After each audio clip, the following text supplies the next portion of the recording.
بسم اللہ الرحمن الرحیم الحمد للہ رب العالمین وصلی اللہ وسلم وبارک علی عبدہ ورسولہ نبینا محمد وعلی آلہ وصحبہ اجمعین وسلم تسلیما کثیرا اما بعد. اہلا وسہلا.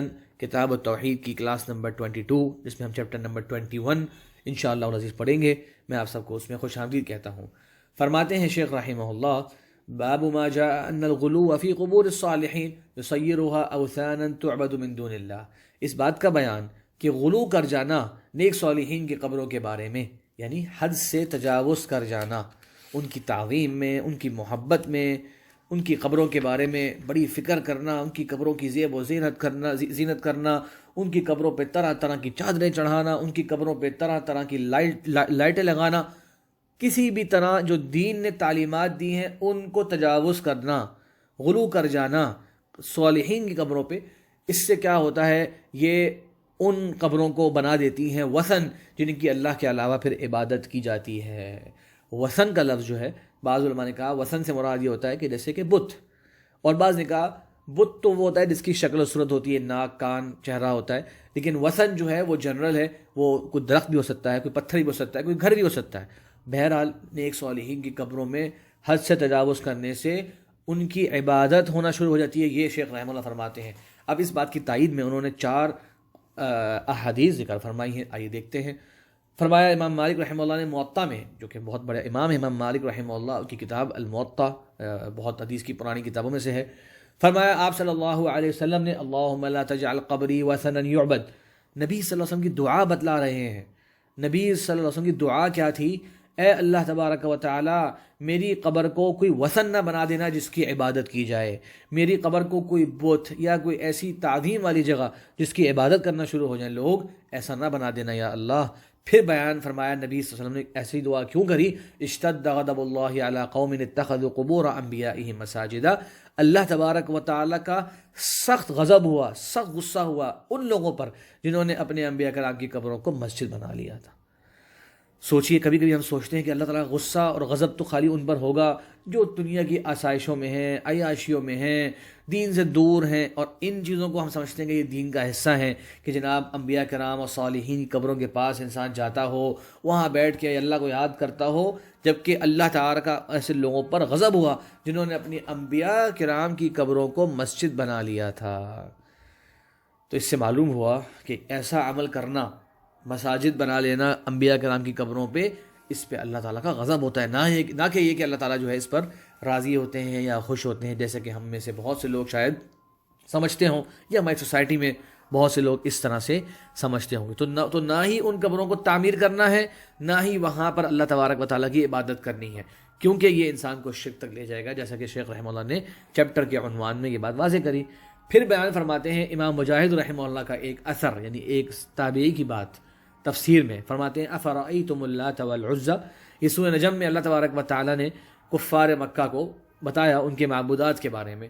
تو کہا اللات والعزی، یہ 2 بڑے بت ہوتے تھے جن میں اہل مکہ جن کی تعظیم کرتے تھے، ان کی عبادت کیا کرتے تھے، تو ان کا ذکر فرمایا. اب بتایا جا رہا ہے کہ یہ اللات کون تھا، لات کسے کہتے تھے؟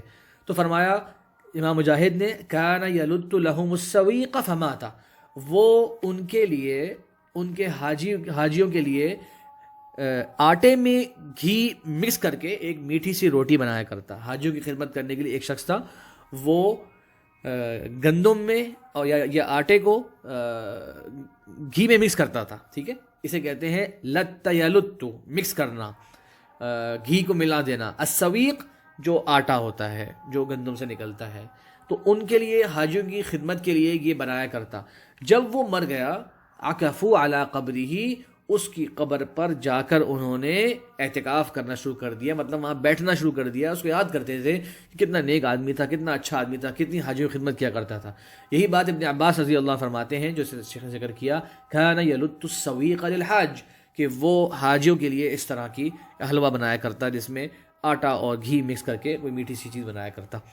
تو سوچئے، یہاں پر بیان کیا جا رہا ہے کہ نیک آدمی تھا، اس کی قبر میں لوگوں نے غلو کیا، یہاں تک کہ بعد میں وہ بت بن گیا. پہلے سوچا کہ یہ نیک آدمی تھا، اس کا انتقال ہو گیا، اللہ کے پاس چلا گیا، کتنی اچھی یہ حاجی کی خدمت کیا کرتا تھا، تو اس طرح سے بیٹھ کے اس کی قبر کے پاس ایسی باتیں کرتے تھے، ایسے یاد کرتے تھے. آہستہ آہستہ پھر لوگوں نے کہا ہوگا، جیسا کہ بعض احادیث میں بھی آتا ہے قوم نوح کے شرک کے بارے میں، کہ ان کی کوئی چہرہ بنا لو، ان کی شکل لوگ نہ بھول جائیں، ان کی یادگاری کے طور پہ ان کا جو ہے بت بنا لو. پھر اس کی آہستہ آہستہ عبادت شروع ہو گئی. پھر ایک اور حدیث بیان کرتے ہیں، چوتھی روایت اس چیپٹر میں، کہ ابن عباس رضی اللہ عنہ نے فرمایا، لعن رسول اللہ صلی اللہ علیہ وسلم زائرات القبور والمتخذین علیہ المساجد والسرج، رواہ اہل السنن. یعنی کہ امام احمد، امام ابن ماجہ اور دیگر احادیثی کتابوں میں یہ حدیث موجود ہے کہ اللہ کے نبی صلی اللہ علیہ وسلم نے قبر کی زیارت کرنے والی خواتین پر بھی لعنت فرمائی. یہ مسئلے میں اختلاف ہے کہ کیا عورتیں قبروں کی زیارت کر سکتی ہیں یا نہیں. بعض علماء کرام کہتے ہیں کہ جو کثرت سے زیارت کرتی ہیں ان پر لعنت فرمائی، کثرت سے زیارت کرتی ہیں ان پہ لعنت فرمائی. اور بعض علماء کرام کہتے ہیں جو غیر شرعی زیارت کرتی ہیں، مطلب وہاں جا کے رونا، چیر پھاڑ کرنا، کپڑوں کو پھاڑ دینا، گالوں پر مارنا وغیرہ وغیرہ، ایسے لوگوں سے منع کیا. بہرحال احتیاط کا والا موقف یہی ہے کہ عورتیں قبروں کی زیارت نہ کریں. بہت سے علماء کرام نے اس کو حرام کہا اور بہت ساری احادیث بھی ہیں. بہرحال مسئلے میں اختلاف ہے. لیکن یہاں جو شیخ صاحب کا بیان کرنے کا مقصد ہے وہ اگلا جملہ ہے. وہ کیا؟ کہ اللہ کے نبی صلی اللہ علیہ وسلم کی لعنت ہو ایسے لوگوں پر، والمتخذین علیہ المساجد والسرج، جو قبروں پر مسجدیں اور لائٹیں لگاتے ہیں. سورج کہتے ہیں سراج، سراج کہتے ہیں روشنی کو. تو روشنی کے اسباب قبرستان میں اور قبروں پہ لگانے سے بھی ان قبروں کی تعظیم لوگوں کے دل میں آتی ہے. جیسے ابھی آپ جائیں مزارات کو آپ دیکھتے ہیں ہمارے یہاں جو بنتے ہیں، کیا اس کے اوپر لالٹین لگائے ہوتے ہیں، کیا خوبصورت فانوس وہاں لگائے ہوئے ہوتے ہیں، طرح طرح کی لائٹیں ہوتی ہیں. ایک سادہ سا قبرستان ہو، وہاں پہ جاتا ہے انسان تو اسے واقعی ایک وحشت بھی آتی ہے، ایک موت یاد آتی ہے، جو دین کا مقصد ہے کہ دنیا کی بے رغبتی میرا آپ کے دل میں پیدا ہو.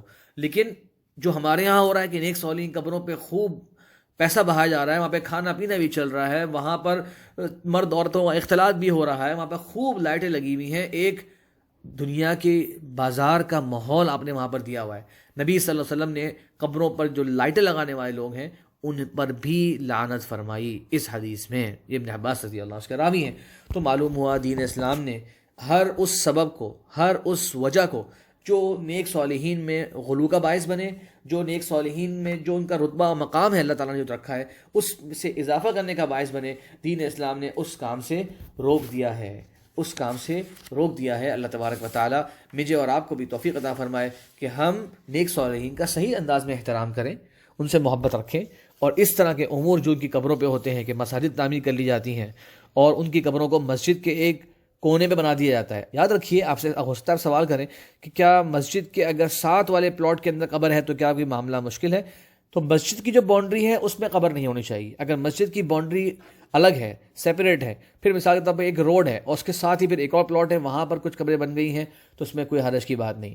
لیکن مسجد کی جو 4 دیواری ہے اسی باؤنڈری کے اندر، اس کے اندر قبر نہیں بننی چاہیے تاکہ انسان اس لعنت والے عمل سے بچ جائے. ہاں اگر کوئی الگ سے پلاٹ ہے، بے شک وہ قبلے کی طرف ہے، بے شک وہ پیچھے ہے، پلاٹ بالکل الگ ہے، سیپریٹ بنا ہوا ہے، اس میں قبریں بنی ہوئی ہیں تو کوئی حرج کی بات نہیں. اسی طرح یہ معلوم ہوا کہ ہم قبرستان میں عام نماز نہیں پڑھ سکتے. کچھ جگہ پہ دیکھا گیا کہ قبرستان میں کونے میں مسجد بنا دی جاتی ہے. صرف اور صرف جنازے کی نماز قبرستان میں پڑھی جا سکتی ہے، اس میں رکوع سجدہ نہیں ہوتا. لیکن جو دیگر نمازیں ہیں وہ نہیں پڑھنی چاہیے، کیونکہ اس جگہ پر عبادت کرنے کے عمل کو لعنت کہا گیا. جہاں پہ مساجد تعمیر کی جائیں ان کی عبادت کا تو معاملہ اور سخت ہے کہ نیک صالحین کو پکارا جائے کہ ہمیں اولاد دے دو، ہمارے کاروبار میں برکتیں دے دو، ہمیں فلاں دے دو، بیٹا دے دو، فلاں دے دو. یہ تو بہت بڑا شرک ہے، بہت بڑا گناہ ہے. لیکن ان کے پاس، قبروں کے پاس جا کر اللہ کی عبادت کرنا، یہ سب جو چیپٹر ہم نے پڑھے، آج والا چیپٹر بھی اور جو پچھلی کلاس میں نے پڑھا تھا وہ چیپٹر بھی اسی طرف اس سے بھی منع کر رہا ہے کہ وہاں پر جا کر اللہ کی عبادت کی جائے. تو یہ توحید کے معاملات ہیں. مجھے اور آپ کو چاہیے کہ ان احادیث کو خود سمجھیں اور جانیں اور دوسروں کو بھی بتائیں. بہت سے لوگ سمجھتے ہیں کہ اللہ تعالیٰ کی لعنت اور اللہ تبارک و تعالیٰ کی ناراضگی اور نبی صلی اللہ علیہ وسلم کی لعنت اور نبی صلی اللہ علیہ وسلم کی ناراضگی اور فکر جو تھی وہ خالی بس یہی تھی کہ ہم جو ہے معاشرتی برائیوں سے بچ جائیں اور گناہوں سے بچ جائیں. لیکن شرک جو ہمارے سوسائٹی میں ہمیں باکثرت نظر آتا ہے، شرک کے لیے ہم نے باقاعدہ پلاننگ کی ہوئی ہیں، ایسی جگہیں بنائی ہوئی ہیں جہاں پر شرک صبح شام ہو رہا ہے. اس پہ ہماری ہمارے ماتھوں پہ بل نہیں پڑتے، اس پہ ہمیں پریشانی نہیں ہوتی. تو یہ توحید کی کمزوری کی علامت ہے. تو ہمیں ان کی بھی فکر کرنی ہے کہ ہماری سوسائٹی میں جس طرح اخلاقی بیماریاں ختم ہوں، وہاں پر شرک ختم ہو جائے، وہاں پر غیر اللہ کی عبادت ختم ہو جائے. نیک صالحین کا احترام ہو لیکن ان کے سامنے جھکا نہ جائے، ان سے امیدیں نہ لگائی جائیں کہ وہ ہمارے فلاں کام کر دیں گے۔ وہ اللہ کے بندے ہیں، اللہ کی جنتوں کے اندر موجود ہیں، میرے اور آپ کے مسائل سننے کا تو ان کے پاس وقت نہیں، نہ ہی ان کی یہ ڈیوٹی تھی کہ وہ لوگوں کے مسائل حل کریں۔ وہ اللہ کے نیک بندے ہیں، زندگی اللہ کی راہ میں گزار کے چلے گئے، اب اللہ کی نعمتیں حاصل کر رہے ہیں۔ ہم اور آپ گویا چاہتے ہیں کہ نہیں ابھی آپ لوگ کہاں چلے گئے، ابھی آگے بیٹھیے، ہماری باتیں سنیں، ہمارے مسائل حل کریں۔ گویا ہماری کنڈیشن جو ہے وہ ان کو یہ پیغام دے رہی ہے کہ بھائی ہم آپ کو آرام کرنے نہیں دیں گے، آپ تو ابھی ہمارے مسائل حل کریں۔ جبکہ ہمارا جو رب ہے، جو مالک ہے، تمام خزانے آسمان زمین کے تمام خزانے اس کے پاس ہیں، جو فرمایا وَلِلَّهِ خَزَائِنُ السَّمَاوَاتِ وَالْأَرْضِ، اللہ ہی مالک ہے آسمان و زمین کے خزانوں کا۔ اس سے رجوع کرتے ہوئے، اس سے لو لگاتے ہوئے ہم لوگ کمزور پڑ جاتے ہیں، جس کے ہاتھ میں ہر خیر کی چابی موجود ہے۔ تو اللہ تبارک و تعالیٰ مجھے اور آپ کو صحیح عقیدہ سمجھنے اور اس پر عمل کرنے اور دوسروں کو بھی اس کی طرف دعوت دینے کی توفیق عطا فرمائے۔ وآخر دعوانا ان الحمد للہ رب العالمین۔